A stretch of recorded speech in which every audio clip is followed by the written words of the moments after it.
All right, we are starting Unit 11, which is our geometry unit, and we are starting with 10.1 and 10.2. 10.1 from our textbook is on angle relationships, and our learning target is I can classify angles and identify vertical and adjacent angles. All right, so we have some vocab for this lesson. One of our words is, I'm just going to go through and read them, and as we go throughout the lesson, it'll define what these words mean. So we have angles, degrees, vertex, congruent angles, right angle, acute angle, obtuse angle, straight angle, vertical angles, and adjacent angles. Some of these you might already know. Some of these might be new. So as we go through, you can go back and add definitions to them. So our definition for angle, an angle has two sides that share a common endpoint, and we measure angles in units called degrees. Okay, so if a circle were divided into 360 equal sized parts, each part would have an angle measure of 1 degree, because a circle is 300 degrees total. All right, so this right here is an example of an angle. And this point here, where the two sides meet, is known as our vertex. Okay, and we can name angles in several ways, and we use this symbol right here for angle. So for this angle, in order to name it, there's actually 3 names we could have for it.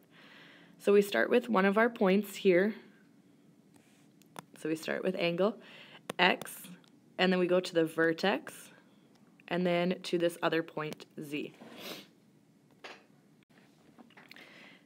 And the vertex, that point, always needs to be in the middle of our angle name.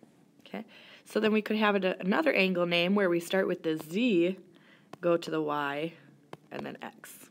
Okay, so those are 2 different names for our angles. And the other one is to just name it by the vertex, angle Y.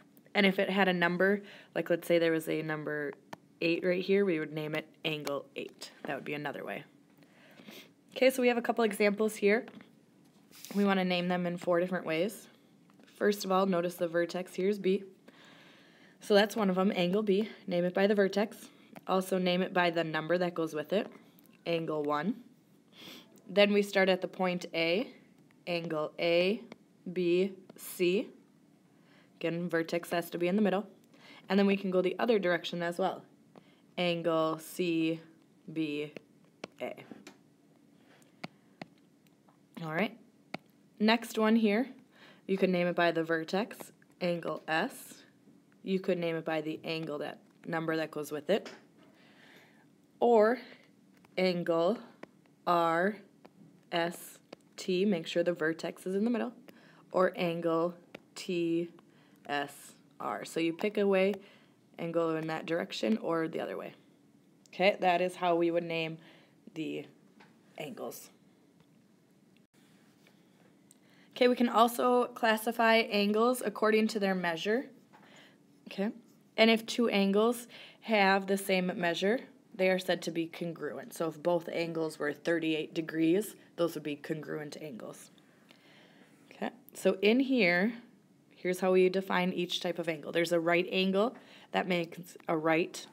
Okay, makes exactly 90 degrees, shown with this little box here. That means a right angle. Acute angle, less than 90 degrees. I like to think, oh, a cute little angle. Okay, less than 90. Obtuse, anything larger than 90 degrees. So between 90 degrees and 180 degrees is an obtuse angle. And a straight angle makes a nice straight line, hence the word straight, at 180 degrees. Okay, so we have some here that we want to classify as either acute, obtuse, right, or straight. This one here, we have that box. Okay, that box tells us it's a right angle. So that one's easy to tell. Okay.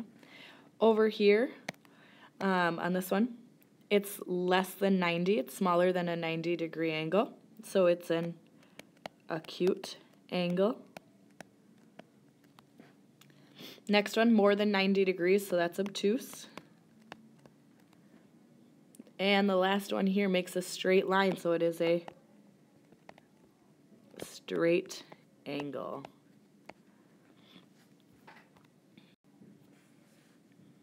Okay, some other things to look at here are our vertical angles. So if we have two lines that intersect, like in this picture here, okay, two lines intersecting, they're creating four angles. Two angles are vertical if they are opposite angles formed by the two intersecting lines. So on this picture, the ones opposite from each other are 2 and 4, and 3 and 1. So that means angles 1 and angle 3 are vertical, angle 2 and angle 4 are vertical. What I try to remember, vertical, think V. Okay, they make V's across from each other. Okay, adjacent, two angles are adjacent if they share a common vertex, a common side, and do not overlap. Okay, adjacent, think like your next door neighbor is adjacent to you, so they're next to you.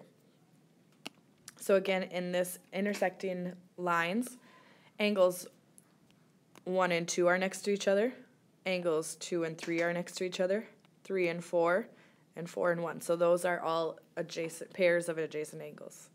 And in this diagram here, 5 and 6 are next to each other, so therefore they share that common vertex, common side, and they don't overlap, so they are adjacent angles as well.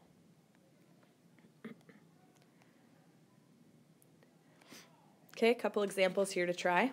Intersections. Identify a pair of vertical angles in the diagram at the right. Justify your answer. This means to explain. Why is your answer true? So since angles 2 and angle 4 are opposite angles formed, So first let's identify vertical, so across from each other. Well, 1 and 3 are across from each other. 1 and angle 3. 2 and 4 are across from each other, so angle 2 and angle 4 are also vertical. Okay, and here's it explains it. Since 2 and 4 are opposite angles from these intersecting lines, then they're vertical. And then same thing with 1 and 3. Next one, refer to the diagram at the right and identify each of the following. So first we're looking for a pair of vertical angles. So again, vertical means, okay, two of them that are across from each other. So I see angle 3 and angle 1. Angle 3 and angle 1 are vertical. And to justify, you would say, well, we have these two intersecting lines right here, and 1 and 3 are across from each other. Okay, and a pair of adjacent angles. Okay, two of them that are next to each other. Well, it looks like angle 4, angle 4, hold on, there we go. Angle 4 here and angle 5 are next to each other. They share a common vertex, a common side, and they don't overlap. Okay, so that would be your justification as to why it's true. Okay, so that's all of 10.1 for angle relations. Okay, now 10-2 is on complementary and supplementary angles, and our learning target for this one is I can identify complementary and supplementary angles and find missing angle measures. So you should start this one, maybe flip to the back side if you used up all of the front, kind of make these like as if they were separate notes. Okay, your vocab words for this lesson are complementary angles and supplementary. Let's take a look at these diagrams here. Complementary angles, these are two angles that are complementary if the sum of their measures is 90 degrees. So in this picture here, we have two angles that are adjacent next to each other that make up a 90-degree angle, so therefore they are complementary. And over here, if you add up the angle measures of these two, 55 plus 35 equals 90, so therefore they're complementary. Okay, complementary. Then the other one is supplementary. Supplementary is the sum, is if their sum measures 180 degrees. So again, on this diagram, you have two adjacent angles that make up a straight angle, or 180 degrees. Therefore, they are supplementary. Then if you add them together, 40 plus 140 equals 180, so therefore they're supplementary. Okay, some here that we want to classify as either complementary. Again, that means that they make 90 degrees. Supplementary, 180, or neither if they don't make up either of those. So let's see. Here we have a 60 degree and a 30 degree. So if we add those together, that equals 90 degrees. Therefore, making those two complementary angles. Okay. Next one. 85 and 90, if we add those together, okay, as a check. 175 degrees, that's neither complementary or supplementary. That doesn't make 90 or 180. So these are neither. Next one, angles 1 and angle 2. Well, if you look, they're adjacent and they make up this straight line, which is 180 degrees.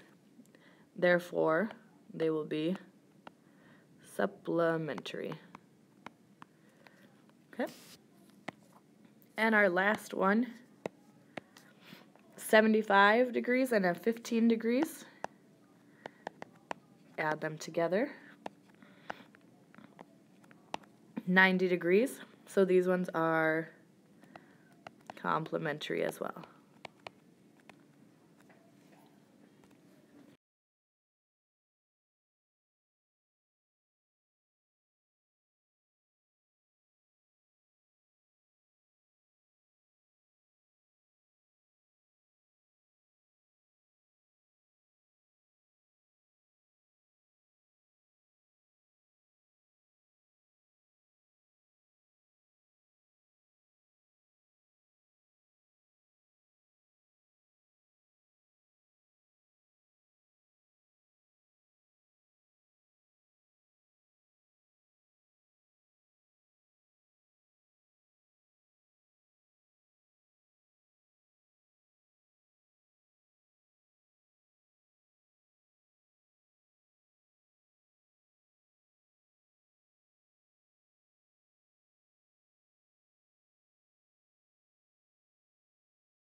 Okay, so 180 minus 46 is 134. So that tells us that our missing angle x is 134 degrees. So that's how you would solve for that.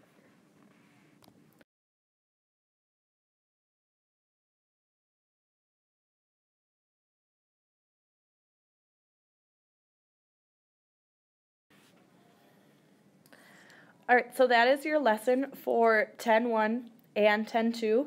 You can go and take your 10-1, 10-2 NICU at this time. If you're stuck, go back and rewatch. Otherwise, check the online textbook for examples or the tutor videos on there as well.